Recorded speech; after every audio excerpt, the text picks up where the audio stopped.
very good afternoon and welcome to The Ambassador, where we debunk global diplomacy and geopolitics. I am your ambassador, Susan Nganga. Now to the top story. In Kakuma refugee camp located in northwestern Kenya, widespread demonstrations have erupted due to food and water shortages. Residents are voicing their anger over deteriorating living conditions as humanitarian aid, crucial to survival, has been drastically reduced.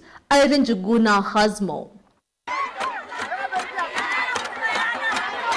In Kakuma refugee camp, one of the largest in the world, frustration is mounting. For over 200,000 refugees and asylum seekers, mainly from South Sudan, Ethiopia, and Somalia, daily survival has become a struggle. Food and water shortages have prompted mass protests in recent days. The protests erupted after residents said they could no longer cope with the harsh conditions. Access to basic necessities such as food and clean water has become increasingly difficult. The situation exacerbated by significant cuts in humanitarian aid following reduced funding from the U.S. Agency for International Development. Aid reductions have left many without enough to eat, while the risk of disease and insecurity grows. Since Donald Trump became US president, now Kenyans have shifted all the blame on him. Workers are not getting paid, and it's blamed on Trump. No medication in hospital, it's Trump. Now we have to pay for school fees, and it's Trump. Everything is Trump. We're tired of Trump. So if Trump can hear us, we're getting humiliated here because of him. So let him stop that and release our things so that we can stop being humiliated. The tensions in Kakuma are not just about aid shortages, they reflect the broader issue of refugee integration. With the Kenyan government and the United Nations High Commissioner for Refugees pushing for integration programs, many refugees fear the changes could worsen their already precarious situation. But the question remains is, if we are integrated to become Kenyans, we lost our identity. We come from South Sudan, Rwanda, Burundi, Tanzania, and many other countries. So the question remains unanswered to Kenyans. Why are we forced to be integrated to become Kenyans? As aid cuts continue and unrest spreads, there are mounting concerns that Kakuma's already strained security situation could spiral further. With the risk of violence increasing, there is urgent need for resolution to both the humanitarian crisis and the growing unrest within the camp. Reporting for GBS News, Irene Njuguna. Somalia is bracing for a deepening hunger crisis, with 1 million more people expected to face acute food insecurity in the coming months due to a forecast drought and aid funding cuts, the World Food Programme has warned. Currently, 3.4 million people are struggling with a crisis-level hunger, a figure projected to rise 4.4 million. The looming crisis threatens 1.7 million children under 5 with acute malnutrition, as the World Food Programme struggles to maintain assistance amid declining resources. Paris Kigo has that report. The World Food Programme has warned that an additional 1 million people in Somalia could face crisis level of hunger in the coming months due to unexpected drought during the next crop cycle. Currently, 3.4 million people are experiencing acute food insecurity, a number projected to rise to 4.4 million.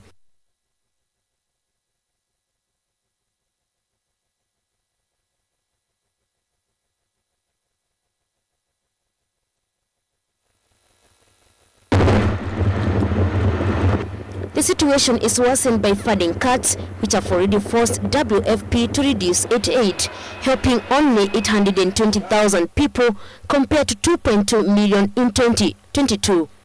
Somalia and the broader Horn of Africa have suffered extreme drought conditions, with 2022 marking the driest period in over 40 years, leading to the death of approximately 43,000 people. Hunger disproportionately affects children, with WFP estimating that 1.7 million children under 5 will suffer from acute malnutrition by the end of 2025. The crisis is exacerbated by multiple factors, including climate change, high food prices, and ongoing conflict. While funding cuts, particularly from the United States, have not been fully factored in, they could further strain humanitarian efforts. World Food Programme officials stress that without urgent intervention, Somalia could face an even more severe humanitarian disaster in the month ahead. Paris Kigo, GBS News.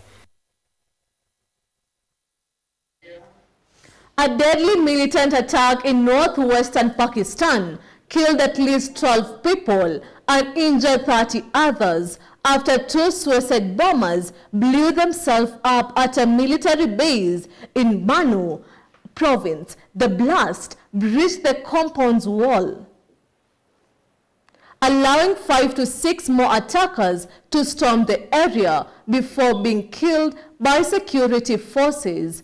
The Pakistan Taliban-affiliated group Jaish al-Fulsan claimed responsibility, saying the attack involved explosive-laden vehicles. The violence occurred after sunset during Ramadan, collapsing nearby homes and a mosque where the imam was found dead under the rubble. 4 children were among the victims. Banu District Hospital reported several damage and declared a medical emergency, with some victims in critical condition. Pakistani Prime Minister Shehbaz Sharif condemned the attack, while the Provisional Chief Minister ordered an inquiry. Banu has been a frequent target of military violence, with previous suicide bombings hitting military facilities in July and November. जो 2 धमाके हुए उसकी वजह से यहाँ के जो इर्द-गिर्द इलाके हैं जहाँ पे ये धमाका हुआ है, तो वहाँ पर घरों की छतें, दीवारें और जिगर जो भारी अशिया है वो गिरी है, जिसकी वजह से भारी कैजुअल्टी जो है वो हमारे डीएसपी अस्पताल में आ रही हैं। अब तक जो कंफर्म इतलात है वो उसके मुताबिक 5 जो है हमें डेड बॉडीज मौसूल हुई है, जबकि 10 अफराद जो है वो ज़ख्मी हालत में आए हैं, जिसकी इमरजेंसी शोबे इमरजेंसी में जो है इलाज जारी है।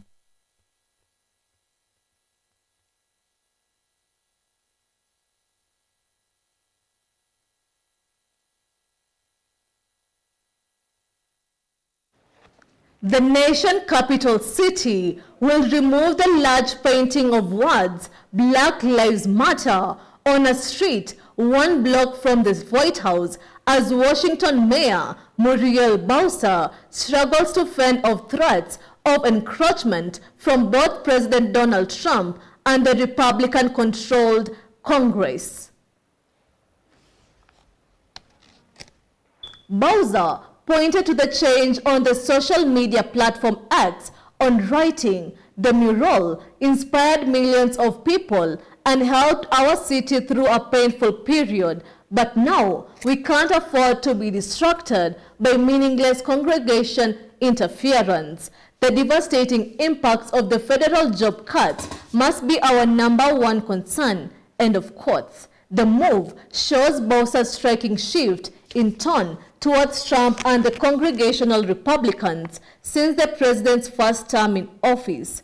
Bowser, a Democrat, ordered the painting and renamed the intersection Black Lives Matter Plaza as a public act of defiance in June 2020.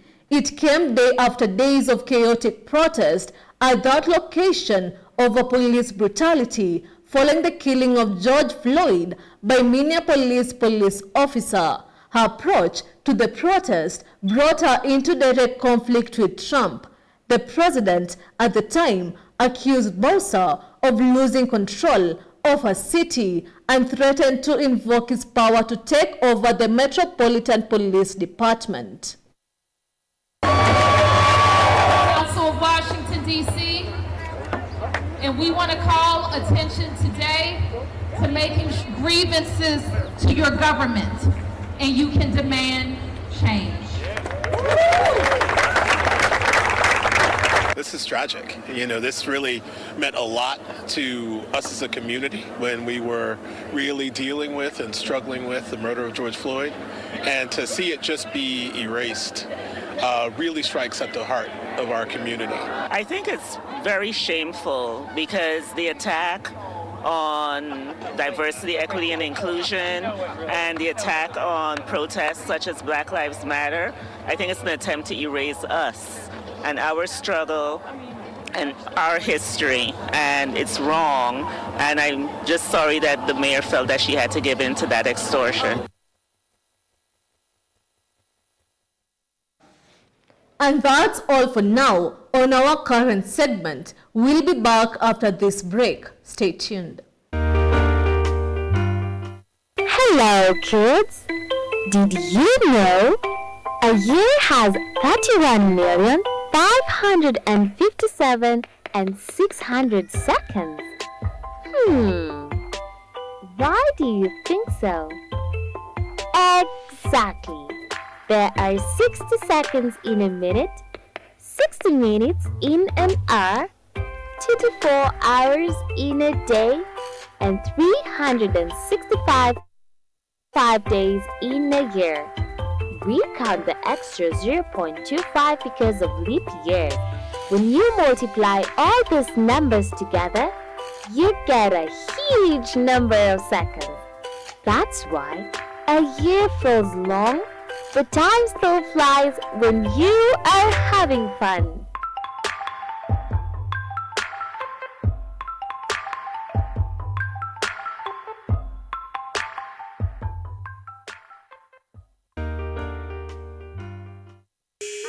What is always before you but can't be seen? Kudiscover talent. Kudiscover. Ulijuangaje like unaweza imba like yeah. Kini Trace Jumi Kipchoge kwa ngoma na mfala wananidis na wanabonga kwa ngoma, mafanjo wananipenda ndo nazidi kwa roga, wenye walenjaribu manze walishachoka na niko zabe meditation naendelesha generation niliofanya kalki. Wewe at 1 year old ulikuwa unafanya nini?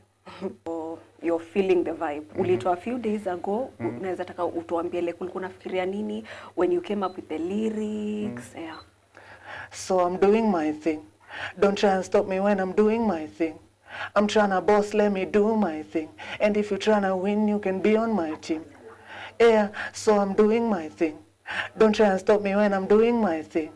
I'm tryna boss, let me do my thing. You feel like you're young at heart, I'm an old soul. If you could only listen to one singer or band for the rest of your life, who will you choose?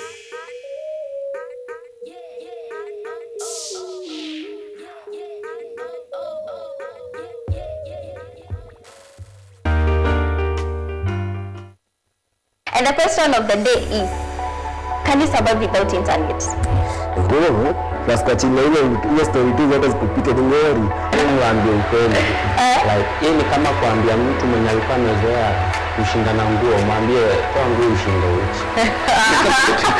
Hiyo ya tricky kwa sababu sasa like ilikuwa imekiingia kwa kichwa kabisa. Sasa inaweza kaa holi ya bila simu. Kuspend most of the time kwa simu. Also you need to run skills. So nilipata na later hapa nikapo apply huko. And then I started learning skills.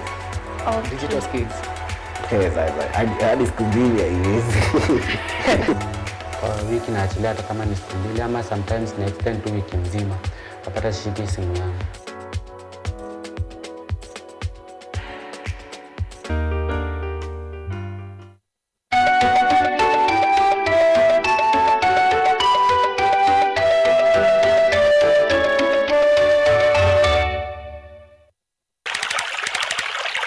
Water remains to be the world's most precious commodity, but is the most misused. In times of drought, saving water is the only solution to making sure you have it. Don't use the shower when water is scarce. Instead, use the basin while bathing. Repair all leaking taps and pipes. Wash your car only whenever necessary. If not, use a piece of cloth to wipe it clean. Do not use the hose pipe to water your garden. Instead, use the water you clean your vegetable with to water your flowers. Do not release wastewater into rivers. Note that your downstream is someone else's upstream. Of all the waters available on Earth, only 1% is fit for human consumption. Every drop counts.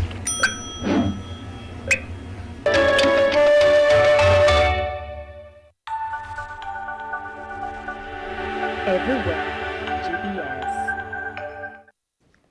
Sudan's paramilitary rapid support forces and allied groups have signed a transitional constitution, moving closer to establishing a parallel government amid the ongoing war with the army. The move, which threatens to deepen the country's divide, comes as the Rapid Support Forces faces setbacks on the battlefield and intensified drone attacks on key infrastructure.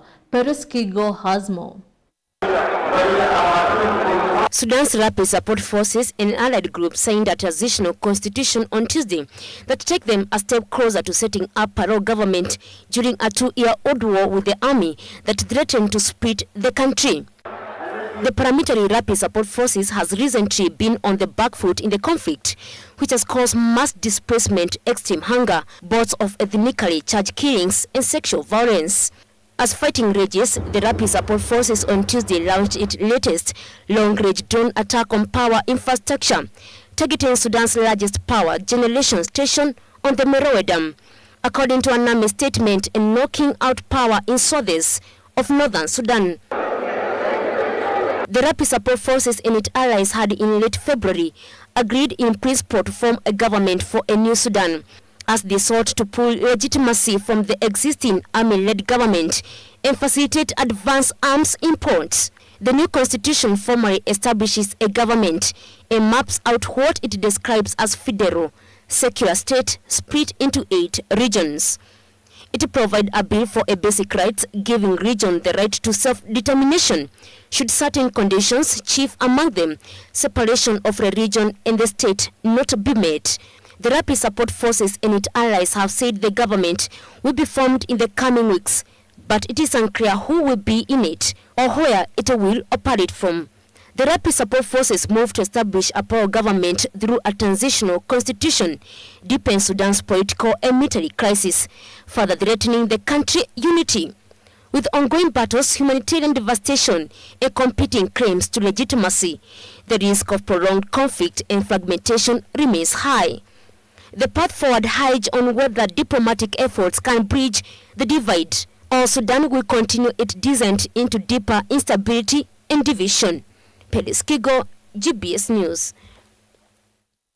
Thank you, Peres, for that detailed report. Now, Guinea-Bissau's President Umaru Sissoco Embalo has announced he will run for a second term in the upcoming November election, despite opposition leaders refusing to recognize his presidency. Embalo, who dissolved the opposition-led parliament in late 2023, made the announcement at the airport in Bissau after returning home from visits to Russia, Azerbaijan, and Hungary. His first term has been contested from the start, though he was elected in 2019. The Supreme Court only confirmed his victory in September 2020. The opposition argues his term should have ended in February 2024, but the court ruled it runs until September.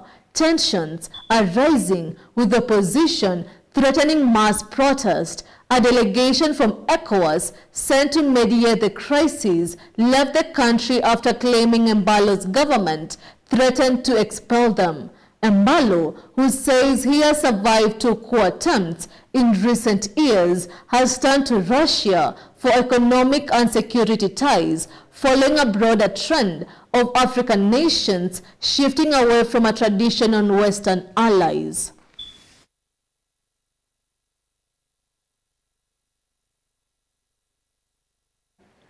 Israel and Hamas are at odds regarding the second phase of the ceasefire agreement. The Israeli Foreign Minister Gideon Sa'ar has stated that Israel is willing to move the second phase of the ceasefire agreement. However, he demanded that Hamas should release more hostages in order for the agreement to be in effect. Abdi Hamid Ali has more. Continue to phase 2. The Israeli Foreign Minister Gideon Sa'ar said that Israel is ready to move forward to the next phase of the ceasefire deal. However, He stated that for the deal to be in effect, Hamas must release the remaining 59 hostages from captivity. The ceasefire deal is divided into 3 phases. The first phase involves the release of that 3 Israeli hostages in exchange of Palestinian prisoners, allowing aid such as food, clean water, medicine and mobile homes to be accessible, and partial withdrawal of Israeli military from the enclave. The second phase of the ceasefire agreement involves releasing all Israeli hostages in exchange of more Palestinian detainees, allowing more aid deliveries and full withdrawal of the Israeli military. Negotiation for the second phase was supposed to occur during the first phase. However, negotiations failed because Israel and Hamas had disagreements. Israel demands Hamas to be dismantled from governance, while Hamas accused Israel of violating ceasefire by refusing to allow residents in Gaza to have access to mobile homes. We are ready to negotiate on phase 2, and in the meantime, we are ready to extend the framework of the temporary ceasefire. But we have only one condition: our hostages. We want to release hostages. If it is not agreed, so it is not agreed. With the help of the US, Israel has extended a temporary ceasefire until the end of Ramadan. Israel has blocked aid from entering the enclave, accusing Hamas of seizing aid materials for their members. Hamas denied seizing aid meant for civilians. Aid that goes to Hamas is not humanitarian. It's a tool, it's a vehicle, it's a mean to continue the war against Israel. This is Abdihamid Ali, GBS News. Protests erupted outside the United States Capitol as President Donald Trump delivered his first address to Congress. Demonstrators, particularly from the Democratic Party, voiced their opposition to the president's policies, with many protesting his stance on women's rights, government spending, and administration's direction. Trump also stirred controversy by shouting out to Elon Musk during his speech, further fueling the divide. Erin Juguna has more. As President Donald Trump addressed Congress for the first time, a stark contrast unfolded outside the U.S. Capitol. Thousands of protesters gathered, voicing their anger over the president's policies and words. Inside, lawmakers listened, but outside, the crowd was loud and defiant.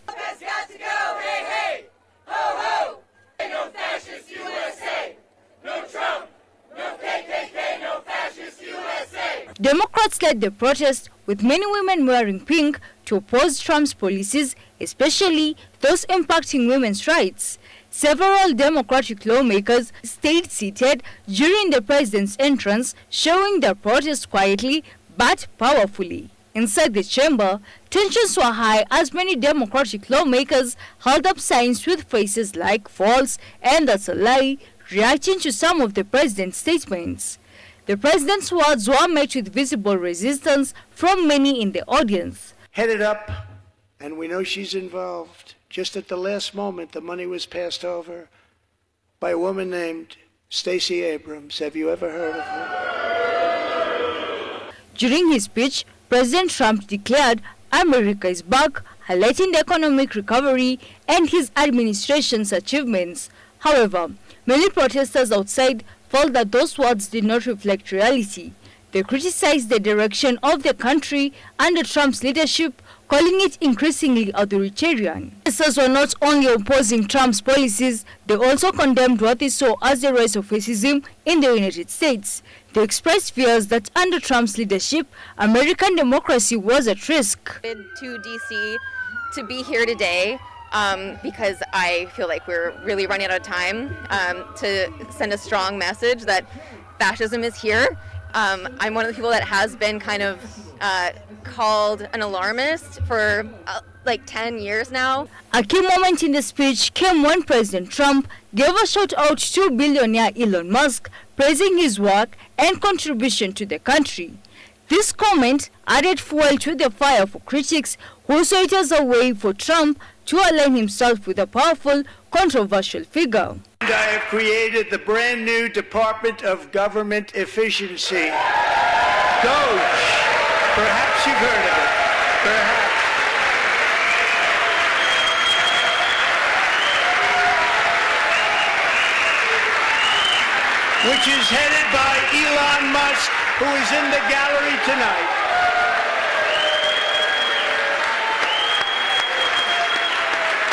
With the country deeply divided, today's protest was a strong reminder of the wide gap in American politics. As President Trump's first address to Congress came to an end, the protests outside showed no signs of slowing down. The battle over America's future is ongoing, and the divide between Trump's supporters and opponents is far from over. Reporting for GBS News, Irene Juguna.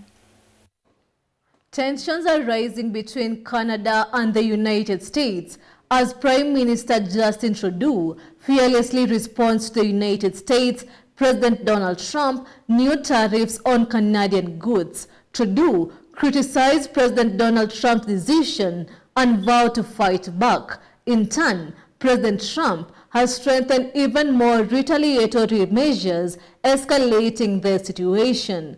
Triza Tiengo has more on the same. Prime Minister Justin Trudeau has sharply criticized U.S. President Donald Trump's decision to impose sweeping tariffs on Canadian goods. In a statement, Justin criticized Trump's decision and vowed that Canada would mount a relentless fight to protect its economy. Now, it's not in my habit to agree with the Wall Street Journal, but Donald, they point out that even though you're a very smart guy, this is a very dumb thing to do. Trump's new tariffs, including a 25% levy on products entering the U.S. from Canada and Mexico, have raised tensions between the neighboring countries. The U.S. president has argued that the tariffs are necessary to protect American jobs and tackle issues like illegal migrations and fentanyl trafficking. However, Justin rejected Trump's justification, emphasizing that less than 1% of the fentanyl intercepted at the U.S. border comes from Canada. In response, Trump posted on Truth Social warning Canada that if it imposes retaliatory tariffs, the U.S. will immediately raise its own tariff by an equal amount. He further added that his goal is to protect U.S. jobs and manufacturing and to crack down on illegal migrations and drugs coming from Canada and Mexico. Justin, in his response, accused Trump of trying to cause a total collapse on the Canadian economy and suggested that this will be part of a plan to eventually annex Canada. This is to see a total collapse of the Canadian economy, because that'll make it easier to annex us. The Canadian Prime Minister also addressed Trump's threats of reciprocal tariffs, warning that such measures will only escalate the situation. In retaliation, Canada has announced tariffs on U.S. goods worth $155 billion, with measures set to take effect in the coming weeks. Justin Trudeau. Canada will be implementing 25% tariffs against $155 billion worth of American goods, starting with tariffs on $30 billion worth of goods immediately, and tariffs on the remaining $125 billion of American products in 21 days' time. The tariffs are expected to have significant impact on trade, particularly in sectors like automotive manufacturing. Despite the tensions, Justin remained firm in his position that Canada will not back down, insisting that the country will fight to have these tariffs lifted as soon as possible. Triza Tiengo, GBS News. United States President Donald Trump announced that the Congress that he received a letter from Ukraine President Volodymyr Zelensky. Trump received a standing ovation for reading the letter to the Congress. Zelensky stated that he is interested in restoring diplomatic relationship with the Trump administration. Here's more on that scene. The U.S. President Donald Trump has announced at the Congress that the Ukrainian President Volodymyr Zelensky is more willing to sign a mineral deal with the U.S. It was reported yesterday that the U.S. will pause in providing military aid to Ukraine due to the fallout between the two leaders. Last week, Trump and Zelensky met at the White House with the purpose of signing a mineral deal that will grant the U.S. to exploit Ukraine's rare earth minerals to create electric vehicles, smartphones, and missiles. However, the two leaders had a verbal clash at the White House because the mineral deal lacked security guarantees from the U.S. Got to be more thankful, because let me tell you, you don't have the cards. With us, you have the cards, but without us, you don't have any cards. Trump had this to say about renewing the relationship with Kyiv. Earlier today, I received an important letter from President Zelensky of Ukraine, The letter reads, Ukraine is ready to come to the negotiating table as soon as possible to bring lasting peace closer. Nobody wants peace more than the Ukrainians, he said. My team and I stand ready to work under President Trump's strong leadership to get a peace that lasts. We do really value how much America has done to help Ukraine maintain its sovereignty and independence. Regarding the agreement on minerals and security, Ukraine is ready to sign it at any time that is convenient for you. I appreciate that he sent this letter, just got it a little while ago. Simultaneously, we've had serious discussions with Russia and have received strong signals that they are ready for peace. Wouldn't that be beautiful? Wouldn't that be beautiful? Trump stated that the mineral deal was the American way of paying back the billions of dollars spent on the military aid that facilitated Ukraine fighting with Russia on the battlefield. With the renewed relationship between Kyiv and Washington, the question remains, will the Trump administration end the pause on military aid, and will Ukraine receive security guarantee from the US once the deal has been signed? Only time will tell. This is Abdi Hamid Ali, GBS News. Thank you, Abdi, for that detailed report. That's all for today at The Ambassador.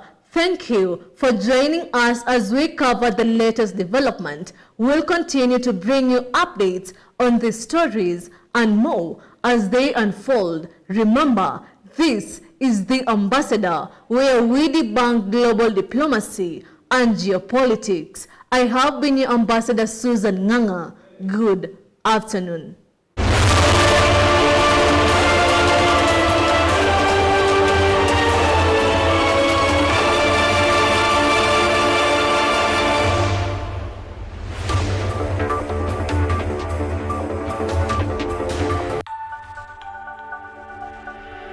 Everywhere, GBS.